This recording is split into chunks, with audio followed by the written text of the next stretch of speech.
Baik, auzubillahiminasyaitonirrajim. Bismillahirrahmanirrahim. Assalamualaikum warahmatullahi wabarakatuh.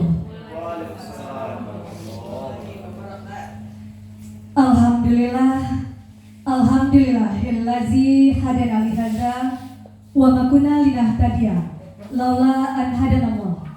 Asyhadu an la ilaha illallah wa asyhadu anna Muhammadan abduhu wa rasuluh. La nabi ya ba'da amma ba'du. Yang terhormat Ibu Kepala Sekolah SMA Negeri 1 Talamau.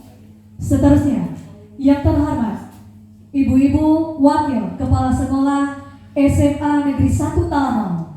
Seterusnya, Bapak dan Ibu Majelis Guru beserta karyawan dan karyawati SMA Negeri 1 Talamau yang telah berkesempatan hadir di sore yang berbahagia kali ini. Puji dan syukur marilah sama-sama kita ucapkan kehadiran Allah Subhanahu wa Ta'ala yang senantiasa warahmatullahi wabarakatuh.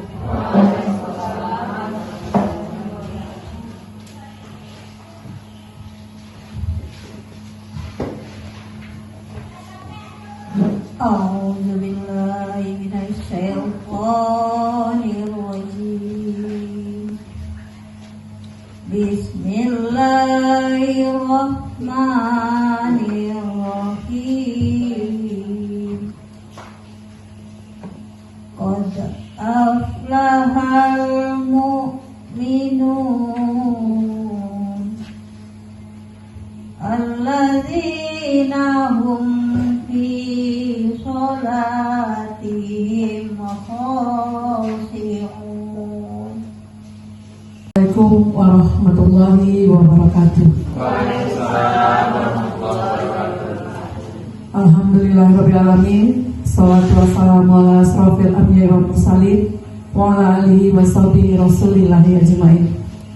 Puji beserta syukur marilah sama-sama kita ucapkan atas kehadiran Allah Subhanahu wa Ta'ala, yang mana pada sore hari ini kita masih diberi kesempatan kesehatan untuk berkumpul di ruangan ini dalam rangka sebagai peserta dalam kegiatan diseminasi budaya positif yang dilaksanakan oleh Bapak Ibu calon guru penggerak Angkatan 11 Kabupaten Pasaman Barat yang berasal dari SMA Negeri 1 Talamau. 1.4 yang akan disampaikan oleh calon guru penggerak Angkatan 11 Kabupaten Pasaman Barat yang akan disampaikan oleh Ibu Wesmi SPD dan juga selaku seorang Kepala Sekolah dan Pimpinan SMA Negeri 1 Talamau pada tahun 2024 ini. Selanjutnya, salawat berangkaikan salam tak lupa-lupanya kita curahkan buat baginda Rasulullah Sallallahu Alaihi Wasallam. Maka sama-sama kita hadiahkan dengan doa berlafaz Allahumma sholli ala Muhammad wa ala ali Muhammad. Baiklah Bapak-bapak, Ibu hadirin yang kami hormati, mengawali langkah positif agar kegiatan kita menjadi kegiatan yang bermakna dan diridhoi oleh Allah Subhanahu wa Ta'ala. Marilah sama-sama kita buka kegiatan pada sore yang berbahagia ini dengan melafazkan doa basmalah. Baiklah hadirin yang kami hormati, kita langsung saja dengarkan pemaparan diseminasi budaya positif terkait aksi nyata modul 1.4 oleh calon guru penggerak Angkatan 11 Kabupaten Pasaman Barat mewakili SMA Negeri 1 Talamau yang akan disampaikan oleh Ibu Wesmi SPD terkait pemaparan pengalaman budaya positif yang akan nantinya bisa kita realisasikan di instansi pendidikan di SMA Negeri 1 Talamau. Untuk itu kita sambut hadirin yang berbahagia, kita sambut dengan aplausan yang meriah. Kita persilakan kepada yang terhormat Ibu Wesmi SPD selaku CGP Angkatan 11 Kabupaten Pasaman Barat. Kepada Ibu Wesmi SPD disilakan.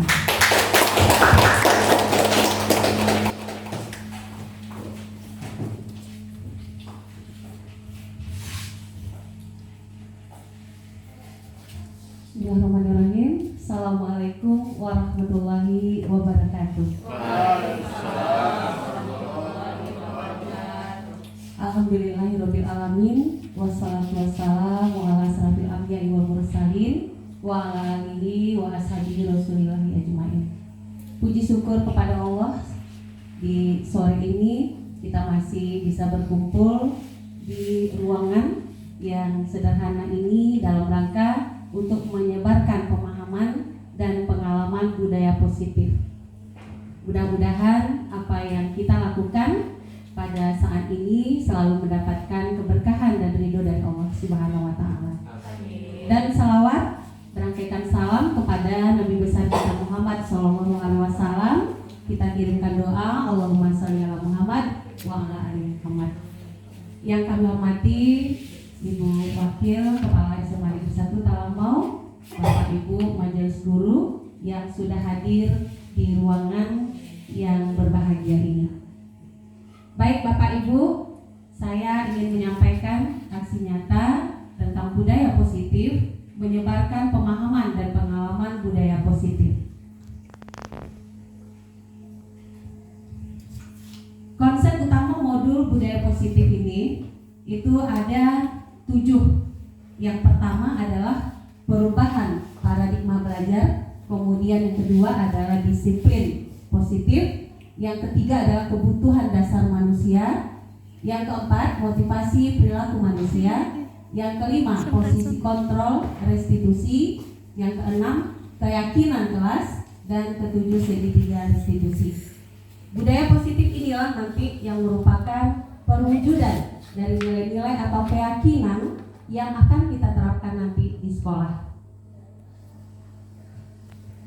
Bapak Ibu yang kami hormati, baik kita mulai dari budaya positif tentang pembelajaran dengan paradigma baru.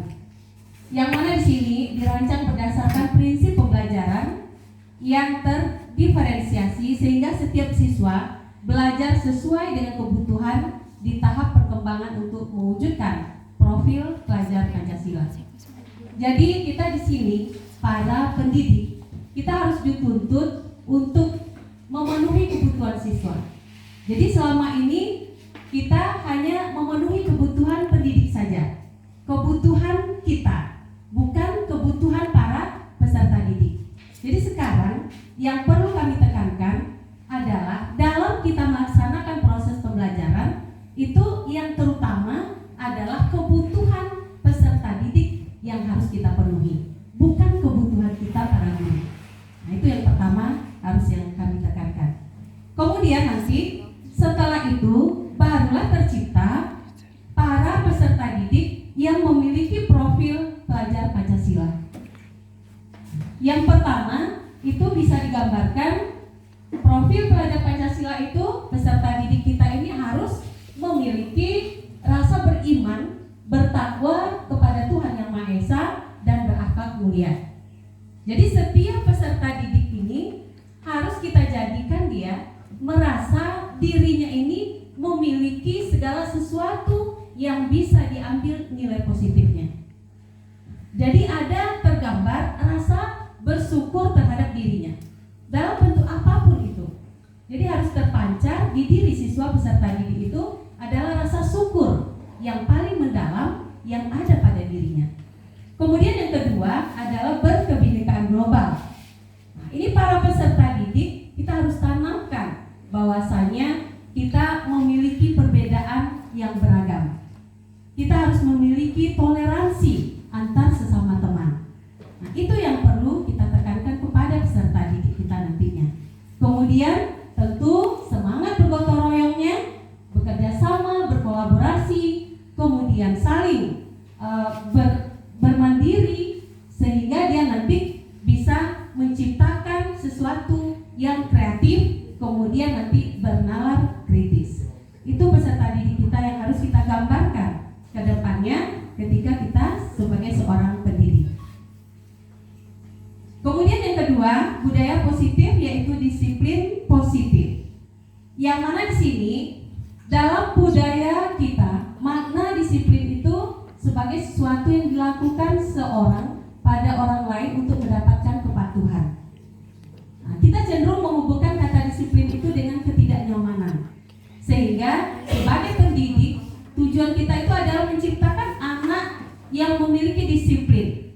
disiplin diri sehingga mereka berperilaku dengan mengacu pada nilai-nilai kebajikan. Kemudian harus ada motivasi intrinsiknya, bukan dari luar. Nah, jadi sudah muncul kesadaran dari dirinya sendiri, bukan dari orang lain. Nah, jadi bagaimanapun kita menciptakan disiplin positif itu, ketika dia merasa tertekan, ya, merasa dihukum, nah tentu ini muncul dari luar, bukan dari dirinya sendiri. Artinya kita harus menyadarkan anak itu bahwa disiplin ini perlu untuk ananda pribadi. Nah, itu intinya disiplin positif ini. Jadi kita tanpa sogokan, tanpa ancaman, tanpa hukuman, nah itu yang harus kita lakukan. Jadi dengan begitu peserta didik kita itu merasa sadar, oh ini kebutuhan yang harus saya miliki. Saya harus menjadi seorang yang disiplin. Kemudian yang ketiga, ada kebutuhan dasar manusia. Kebutuhan dasar manusia yang perlu peserta didik tanamkan, yang pertama adalah bertahan hidup. Tentu ini merupakan kebutuhan primer, kebutuhan pokok yang harus dipenuhi oleh setiap manusia. Nah, jadi kita sebagai pendidik harus menanamkan kepada siswa kita itu bahwa kita manusia ini diciptakan oleh Allah Subhanahu wa Ta'ala dengan raga yang lengkap. Kita harus berusaha untuk memenuhi kebutuhan dasar atau kebutuhan primer ini. Nah, itu yang perlu kita tekankan. Kemudian kebutuhan kasih sayang dan rasa ingin diterima. Kebutuhan ini juga meliputi keinginan untuk tetap terhubung dengan orang lain. Nah, jadi dia tidak merasa diasingkan. Dia bisa diterima di kalangan kelompoknya, di kelasnya. Nah, jadi ini yang perlu kita tanamkan kepada seluruh peserta didik kita. Jadi jangan ada lagi yang tidak menerima murid kita dalam satu kelas itu sehingga dia ada kelompok-kelompoknya. Nah, kemudian dia terasingkan. Nah, sehingga dia tidak mendapatkan kasih sayang dan rasa diterima di kelompok tersebut. Kemudian penguasaan atau pengakuan atas kemampuannya. Di sini meliputi keinginan untuk dianggap berharga, bisa membuat perbedaan. Nah, yang perlu kita tekankan di sini kepada peserta didik kita ini, berharga itu bukan berarti kita merasa ego, ya, kita merasa sombong, bukan itu artinya. Tetapi dia merasa ada tujuan yang tercapai pada dirinya. Nah, sehingga orang lain bisa menerima, oh ini prestasi siswa tersebut. Nah, itu yang kita ambil dari penguasaan atau pengakuan atas kemampuan. Bukan dia seolah-olah berkuasa karena dia hebat berkuasa, bukan begitu. Diakui prestasinya itu. Nah, itu yang penguasaan terhadap kemampuan. Kemudian kebebasan. Kebutuhan dasar manusia dalam kebebasan ini tentu perlu juga. Karena di sini ada kebutuhan kemandirian, otonomi, kemudian dia mampu mengendalikan arah hidup seseorang. Dalam hal ini tentu kita harus berlaku kepada peserta didik ini, menanamkan kepada peserta didik ini, kita tidak boleh memilih-milih teman. Kita tidak boleh harus si A saja teman kita. Kita harus bebas melakukan apa yang menjadi keinginan peserta didik kita.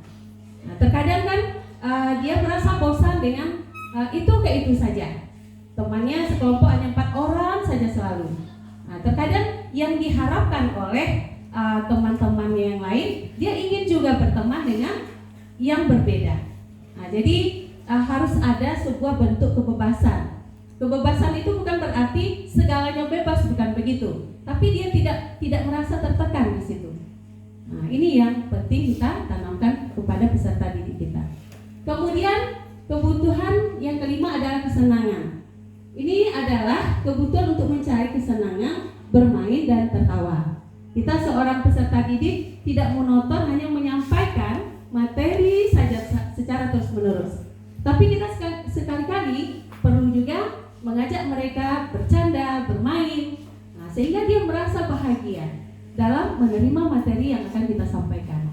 Terkadang kita kan hanya fokusnya kepada tujuan pembelajaran saja. Ini harus tercapai, 2 jam ini harus tercapai ini, sehingga anak-anak kita tidak memperhatikan lagi apakah dia sudah muak, sudah bosan dengan apa yang kita sampaikan, sehingga istilahnya monoton saja. Jadi perlu kita ajak mereka itu berbahagia, bercanda. Itu terkadang ada sebagian dari kita melaksanakan ice breaking. Itu perlu juga itu Bapak Ibu, sehingga konsentrasinya kembali, merasa semangat, merasa baru kembali. Ini yang perlu kita tanamkan kepada peserta didik kita. Ada 5 kebutuhan dasar manusia. Yang keempat adalah motivasi perilaku manusia. Motivasi ini merupakan dorongan yang timbul dari diri seseorang secara sadar ataupun tidak sadar untuk melakukan suatu tindakan untuk tujuan tertentu. Yang perlu kita hindari Bapak Ibu sebagai peserta didik itu ketidaknyamanan dalam membuat hukuman kepada peserta didik kita. Jadi seolah-olah dengan disiplin yang kita terapkan itu anak-anak merasa takut dengan hukuman. Nah, ini berarti hal yang demikian itu muncul dari luar dirinya. Nah, jadi dia disiplin itu bukan karena dirinya sendiri.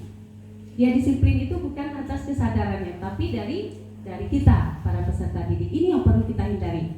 Kemudian yang kedua, mendapatkan imbalan atau penghargaan dari orang lain. Murid melakukan disiplin karena ia ingin mendapatkan imbalan. Nah, itu juga merupakan motivasi dari luar, bukan dari dalam dirinya. Nah, kemudian yang perlu kita tanamkan adalah murid melakukan disiplin karena ia sadar akan nilai kebajikan. Nah, ini baru dalam dirinya munculnya. Baik Bapak Ibu, ini ada konsep disiplin dengan identitas gagal. Hukuman, penghargaan itu tidak boleh lagi kita lakukan. Kemudian yang perlu kita lakukan dalam menentukan disiplin anak ini adalah bisa konsekuensi atau restitusi.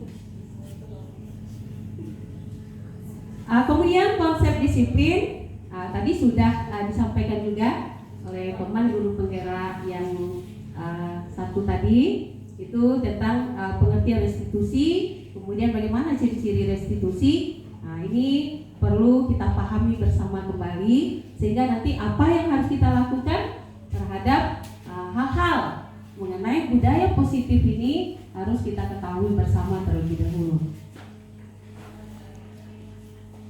Yang kelima adalah posisi kontrol restitusi. Nah, ini juga sudah disampaikan oleh teman guru penggerak tadi, yang mana ada 5 posisi kontrol, yaitu penghukum, pembuat rasa bersalah, kemudian sebagai teman, sebagai pemantau, kemudian sebagai manajer. Ini ada contoh penerapan yang Bapak Ibu. Sebagai manajer, kira-kira seperti ini kalau kita bertanya kepada siswa kita, apa kamu tahu kesalahanmu? Kira-kira bagaimana kamu akan memperbaiki kesalahan ini? Nah, kalau itu yang disampaikan kepada siswa kita, anak-anak kita itu merasa dia senang, ya, tidak merasa dia langsung dihukum, langsung dihujat. Nah, jadi kalimat-kalimat yang senada seperti itu, ini yang perlu disampaikan kepada siswa kita kalau siswa kita itu merasa melakukan sebuah kesalahan. Kemudian kalau sebagai pemantau, kamu sudah melanggar, apa peraturan dan konsekuensinya? Nah, langsung kita tanyakan kepada siswa. Padahal dia tadi setelah kita panggil itu merasa takut. Kemudian ditanya lagi apa konsekuensinya. Bertambah beban siswa kita itu. Kemudian ayolah yang tertib buat Bapak bangga. Kali ini tidak apa-apa kamu salah.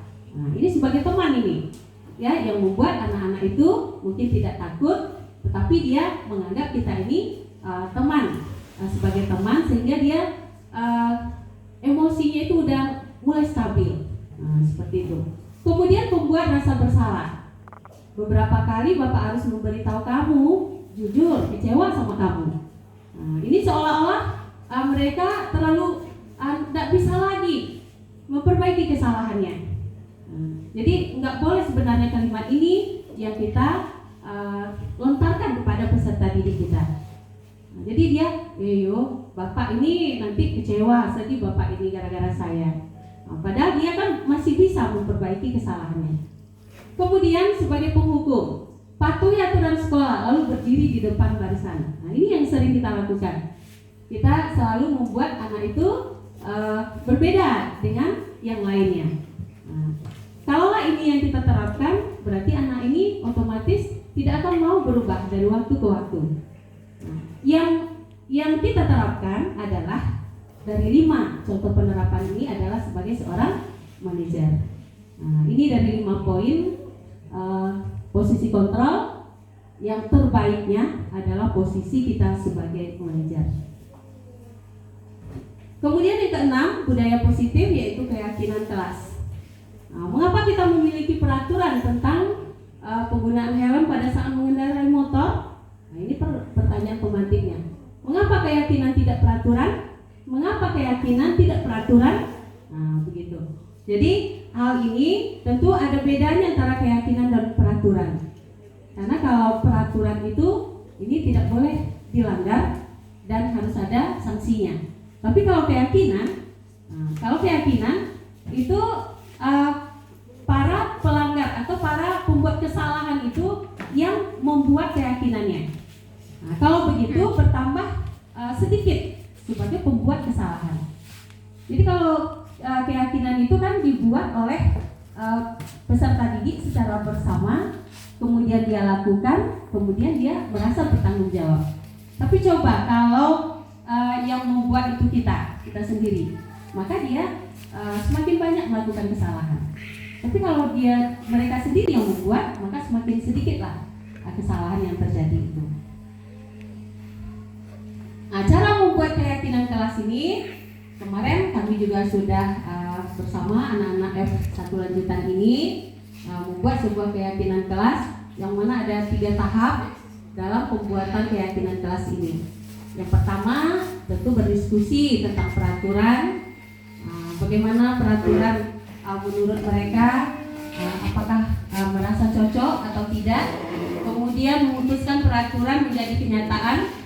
Kemudian hal yang terakhir adalah membuat sebuah keyakinan kelas, kemudian nanti setelah terbentuk barulah nanti ditempelkan di dinding sekolah. Tetapi bukan hanya sebuah pajangan saja, harus dilaksanakan oleh peserta didik karena yang membuatnya adalah peserta didik itu sendiri, kemudian bersama-sama menetapkannya. Yang terakhir Bapak Ibu adalah segitiga restitusi, yang mana ada 3 tahap dalam proses dialog kita bersama peserta didik, yaitu yang pertama menstabilkan identitas, kedua validitas tindakan yang salah, kemudian yang ketiga menanyakan keyakinan. Dalam menstabilkan identitas ini, kita mengajak siswa itu berdialog, kemudian kita tanyakan apakah mereka ini melakukan kesalahan atau tidak. Dia akan menjawab sendiri itu Bapak Ibu. Saya bersalah Bu. Apa kesalahan kamu? Ini Bu. Berarti dia langsung menerima kesalahan yang tersebut, langsung dia ucapkan. Kemudian validitas tindakan yang salah. Kita sampaikan kepada peserta didik kita setelah ditanya itu. Jadi kalau Ananda bersalah, apa alasan Ananda melakukan sebuah kesalahan itu? Kita tanyai peserta didik kita itu sampai dia memberikan alasannya. Kemudian menanyakan keyakinannya. Setelah dia merasa bersalah, dia harus memperbaiki diri untuk melakukan semacam tidak lagi mengulangi perbuatan yang salah, tidak lagi mengulangi perbuatan yang sama. Itu 3 langkah dalam segitiga restitusi ini.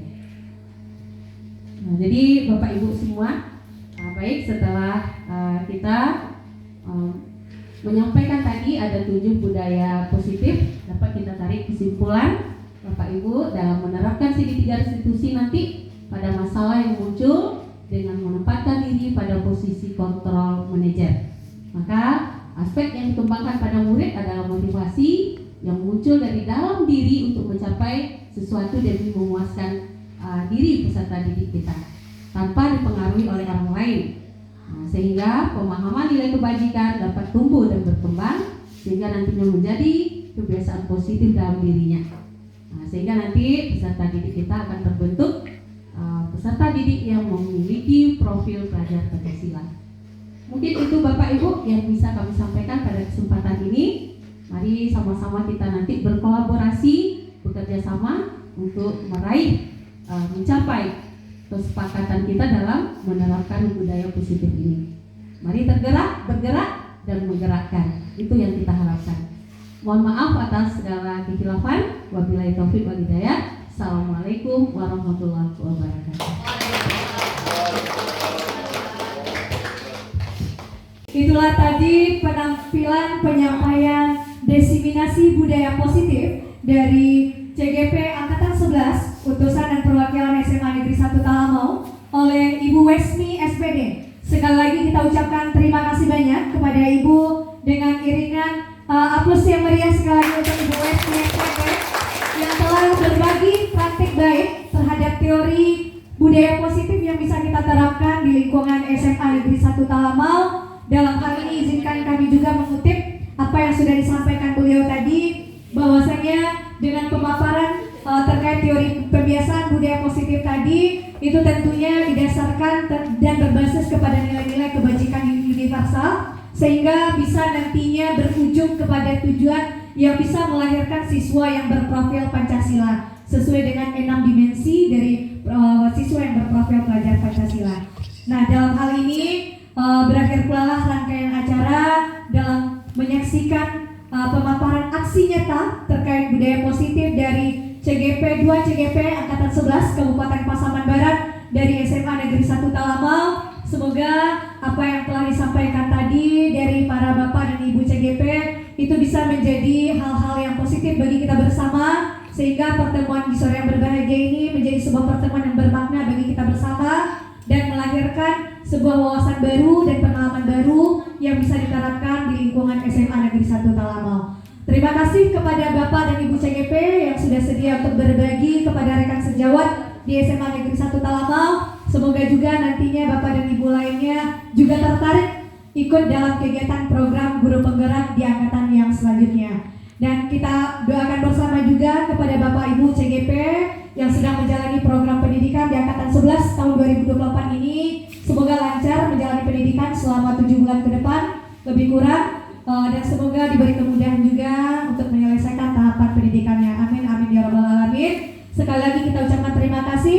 Kami selaku moderator pada sore yang berbahagia ini izin undur diri. Mohon maaf untuk segala kekurangan. Terima kasih untuk segala perhatian. Saya akhiri dengan mari kita tutup acara karena tadi kita buka dengan basmalah. Untuk itu karena acara sudah berlangsung dan sudah selesai, mari kita juga tutup bersama dengan melafazkan doa hamdalah.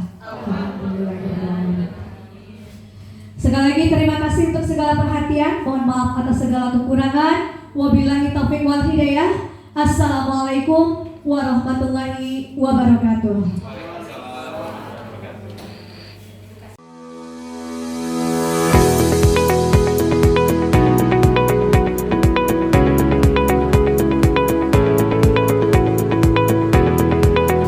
Assalamualaikum warahmatullahi wabarakatuh.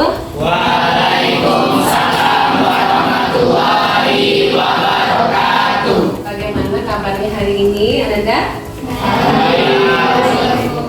Alhamdulillah, mudah-mudahan Ananda dalam keadaan semangat semua meskipun ini menjelang jam sore. Jadi harapannya walaupun demikian Anda tetap dalam keadaan semangat untuk mengikuti pelajaran. Baik Ananda, pada kesempatan kali ini kita akan membuat sebuah keyakinan kelas karena ini merupakan hal yang harus ada di dalam kelas. Ananda sudah pernah mendengar kata-kata keyakinan kelas ini? Sudah. Jadi keyakinan kelas ini dengan aturan sekolah kira-kira bedanya apa Ananda? Kalau aturan sekolah bagaimana? Sepakat oleh seluruh warga sekolah. Baik, jadi supaya lebih jelasnya Nanda, yang aturan sekolah itu dibuat melalui intrinsik khusus dari dalam sekolah yang harus Ananda patuhi dan taati. Nah, jadi peraturan sekolah ini dibuat oleh pihak sekolah. Tetapi bedanya dengan keyakinan kelas itu merupakan kesepakatan Ananda di kelas ini. Kemudian kalau sudah sepakat tentu harus dijalani. Kemudian harus bertanggung jawab dengan keyakinan kelas yang akan kita buat ini. Baik Ananda, sebelum kita masuk ke membentuk keyakinan kelas itu, Ibu ingin bertanya kepada Ananda terlebih dahulu. Kita kan ada di sekolah kita ini aturan sekolah yang sudah ditentukan. Jadi kira-kira menurut Ananda aturan yang sudah dibuat sekolah ini bagaimana tanggapannya? Ibu ingin komentar dari beberapa Ananda. Silakan. Oke, baik. Coba si Ananda. Baiklah, saya akan memberi tanggapan mengenai peraturan sekolah yang ada di sekolah ini. Saya sangat setuju dengan peraturan-peraturan yang ada di sekolah ini, karena dengan mentaati peraturan yang ada di sekolah ini dapat menjadikan kita menjadi orang yang disiplin. Sekian, terima kasih. Baik, ada tanggapan satu orang lagi untuk aturan sekolah yang sudah kita tetapkan? Silakan. Oke, silakan. Mengenai peraturan sekolah, saya merasa kurang setuju dengan larangan membawa HP ke dalam kelas. Karena pada zaman teknologi ini, HP kita perlukan dalam proses pembelajaran. Menurut saya, lebih baik HP dikumpulkan kepada guru mata pelajaran yang masuk. Dan ketika jam istirahat, HP bisa dikembalikan kepada siswa. Iya, baik. Jadi tanggapan Ananda itu merupakan masukan juga bagi kita, nanti akan disampaikan ke pihak sekolah. Baik, sekarang kita bicarakan tentang kelas impian. Kelas impian ini merupakan sebuah kelas yang harus menjadi motivasi bagi kita dalam proses pembelajaran. Tentu dengan kelas yang indah, yang nyaman, atau yang bersih, itu adalah kelas yang kita harapkan sebenarnya. Nah, jadi ini merupakan pendapat yang harus Ananda kemukakan supaya tercipta kelas yang demikian. Nah, Ibu ingin komentar dari Ananda tentang kelas impian ke depannya yang bagaimana yang harus Ananda terapkan di kelas ini. Nah, silakan Ananda. Baik, Aldi. Baik, kelas impian yang saya inginkan seperti kelas yang selalu bersih, nyaman, di dalamnya mampu mendengarkan pendapat dari setiap siswa, dan di dalam kelas itu terdapat yang infrastruktur yang memadai. Sekian. Ya, baik, terima kasih. Untuk pendapat yang lain, Ananda, Nazira, oke, kasih silakan. Baik, untuk kelas impian menurut saya itu adalah kelas yang rapi, aman, tentram, dan nyaman, serta setiap kelas tersebut tidak mempunyai sirkel-sirkel di dalamnya, sehingga semuanya bersatu, sehingga mudah terjadi solidaritas dalam kelas. Oke, baik. Jadi sudah sama-sama kita dengar tadi Ananda bagaimana kelas impian ke depannya yang Ananda harapkan. Ini tentunya sangat tergantung pada kolaborasi dan kerjasama Ananda di dalam kelas ini. Baik Ananda, sekarang kita masuk kepada membentuk keyakinan kelas. Di sini Ananda nanti akan diberikan sebuah kertas nanti yang akan Ananda tulis di sini.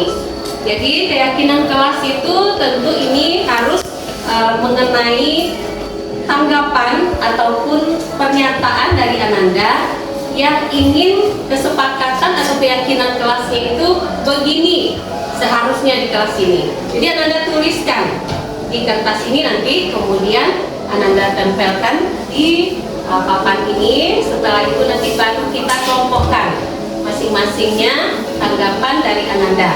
Kemudian nanti setelah itu kita bacakan bersama-sama, kita beri kesimpulan, dan akhirnya nanti sebuah kesimpulan ini harus kita tanda tangani tanda tangani semua sebanyak berapa orang Ananda?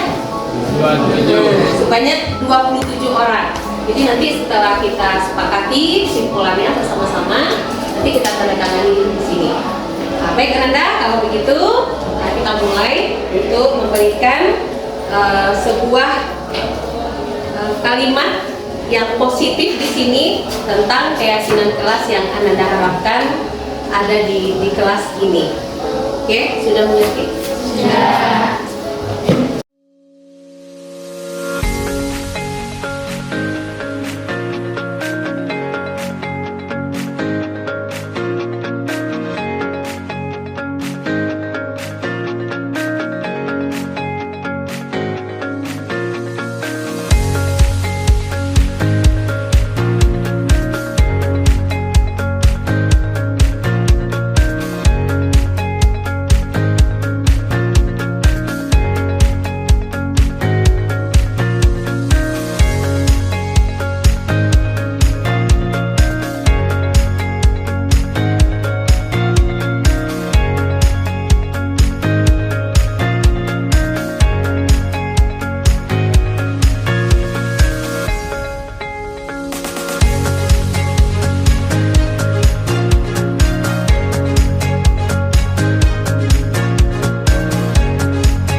Apakah sudah selesai?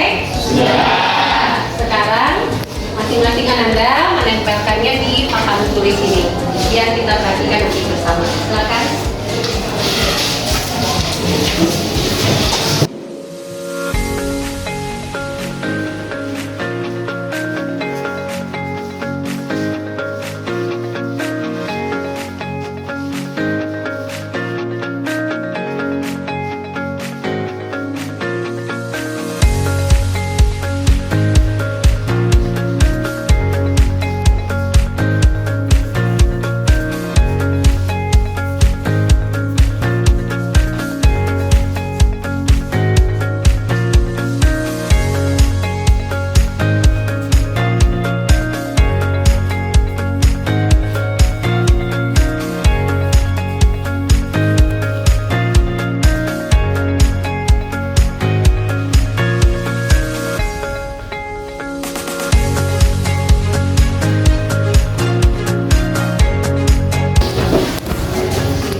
Sudah semua?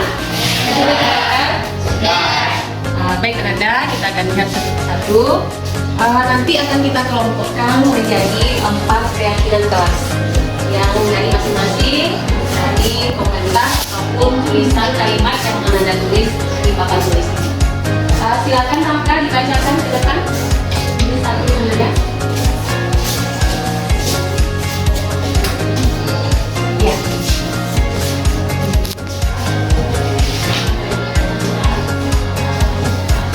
Menjauhi tindakan bullying. Oke, jadi ini berarti kita tidak membenarkan nanti adanya tindakan bullying ya di sekolah ataupun di kelas tenaga khusus. Oke. Baik, Ananda, si Fajar. Nanti kalau sekiranya ada yang sama, nanti akan kita satu kelompokkan nanti. Membuang sampah pada tempat. Tapi ini masalah kebersihan lingkungan ya. Kebersihan lingkungan. Oke, silakan.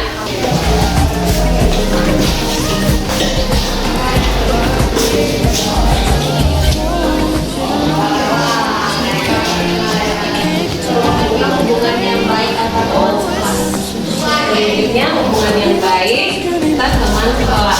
Apakah ini termasuk kategori bullying tadi? Berbeda atau masuk? Masuk juga itu ya. Oke. Terus silakan.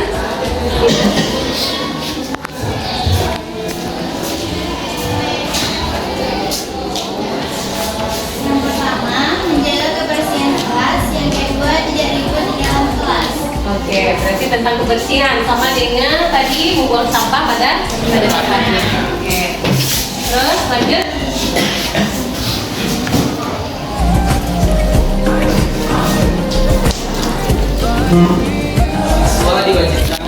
sama pada tempatnya. Oke, masih di nomor 2. Oke, lanjut silakan.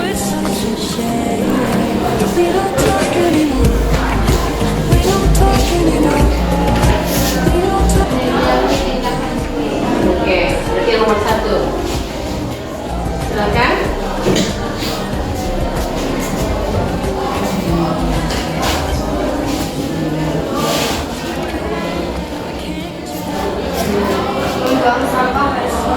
Berarti kategori yang mana? Nomor 2 ya. Terus?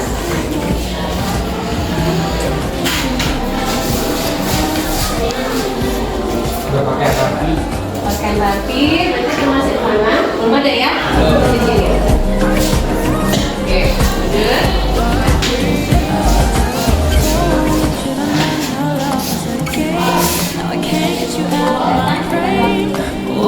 Satu, yang mana?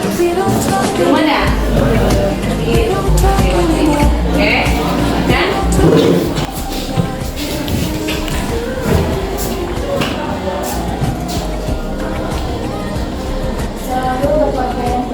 Oke, silakan.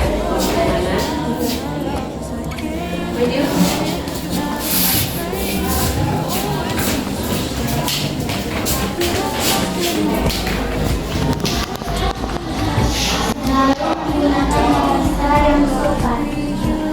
Kira-kira termasuk yang mana ini? Satu. Hah? Kalau satu tadi tentang bullying, tindakan yang anti bullying. Belum ada. Nanti bisa 5 nanti keyakinan kita ya. Oke, lanjut.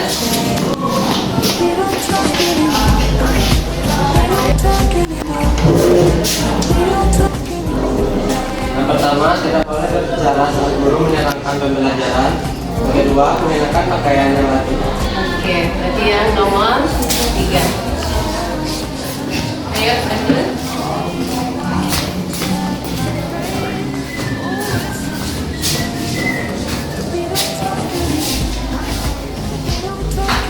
Jauhi bullying dan saling menghargai kesempatan. Oke, berarti nomor 1.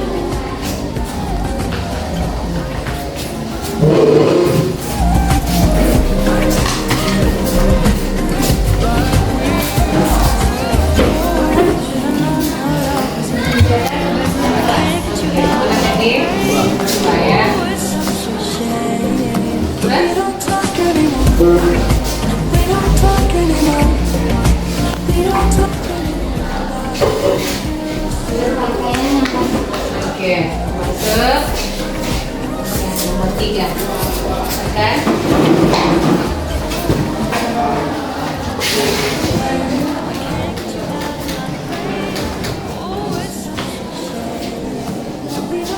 Satu, menggunakan bahasa Indonesia dengan baik. 2, menghargai pendapat orang.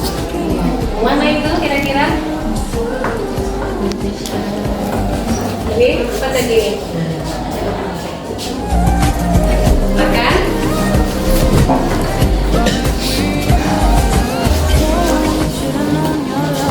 Oke,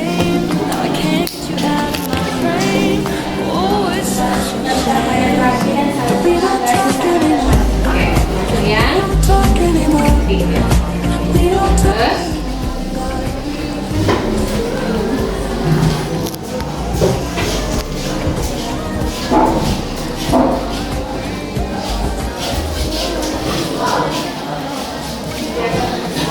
Oke, mungkin masuk. Iya. Ayo.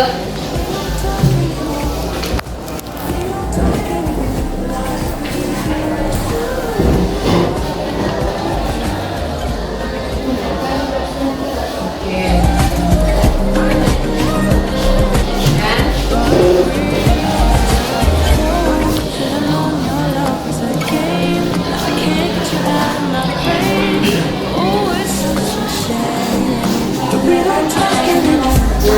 Mana dia lagi?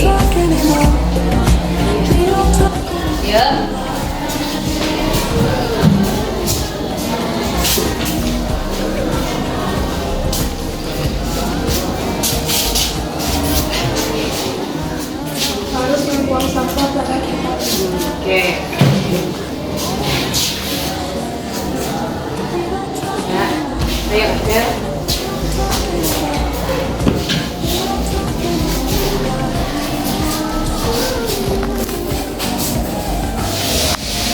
Buang sampah pada tempatnya. Oke.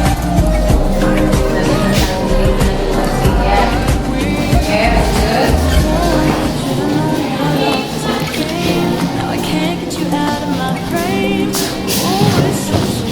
Mengumpulkan Mana nih? Nah, ini dia. Lanjut, terus.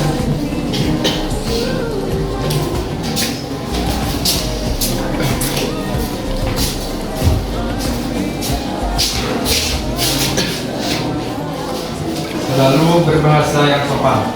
Oke, itu tadi. Lagi.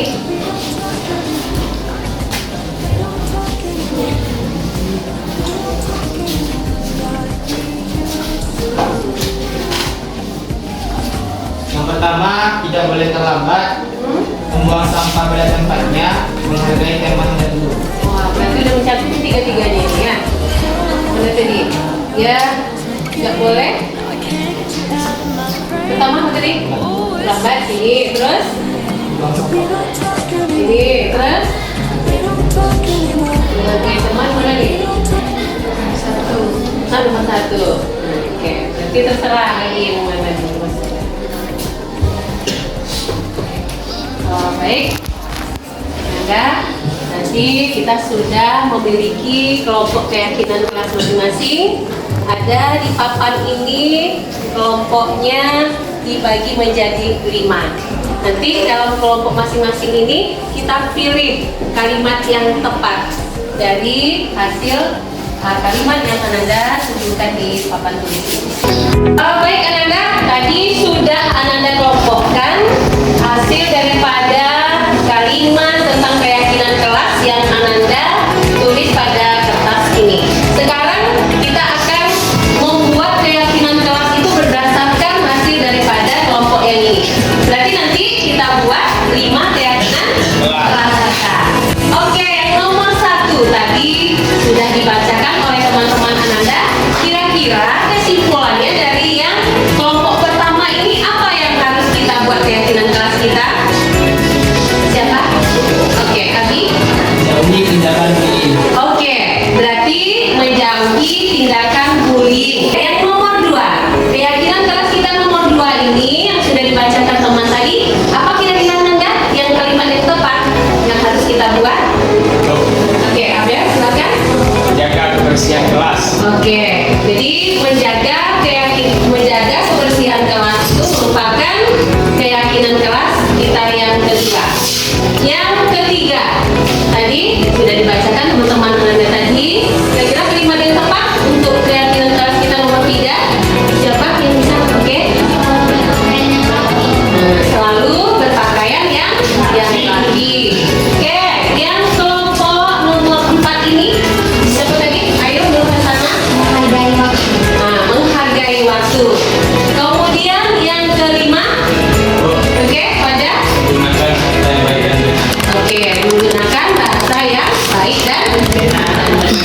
Jadi kira-kira keyakinan kelas kita yang 5 ini tentu kalau sekiranya kita yang membuat, kita yang melaksanakannya, kemudian kita yang bertanggung jawab. Kira-kira bisa ini diterapkan ke depannya? Bisa. Kalau bisa, alhamdulillah kita akan sepakati keyakinan kelas kita yang 5 ini tentu supaya lebih valid keyakinan kelas kita ini Anda harus menandatangani sebuah kontrak perjanjian keyakinan kelas kita. Nah, ini sudah disediakan, berarti Anda harus tanda tangani di sini. Mulai dari Abel, sini Anda.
sudah memiliki kontrak tentang keyakinan kelas kita.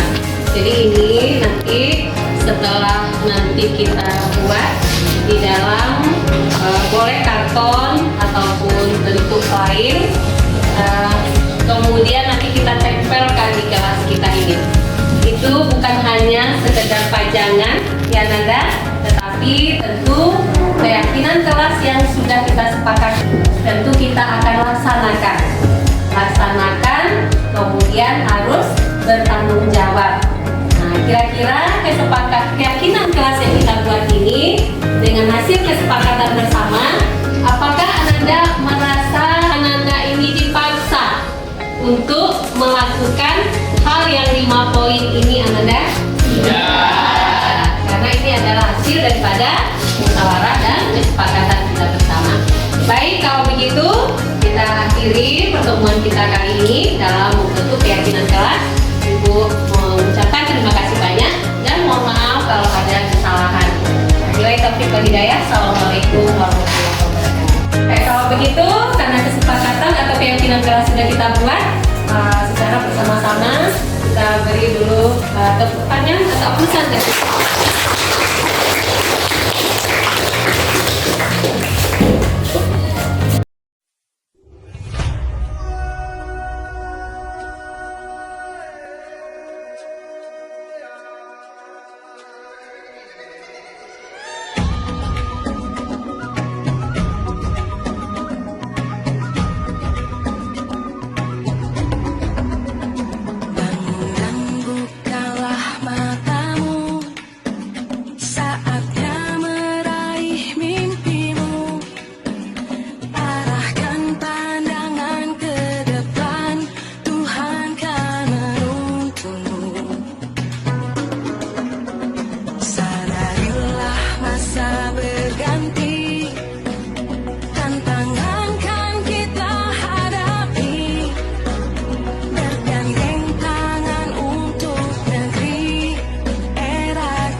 langit pendirikan, bentang tinggi.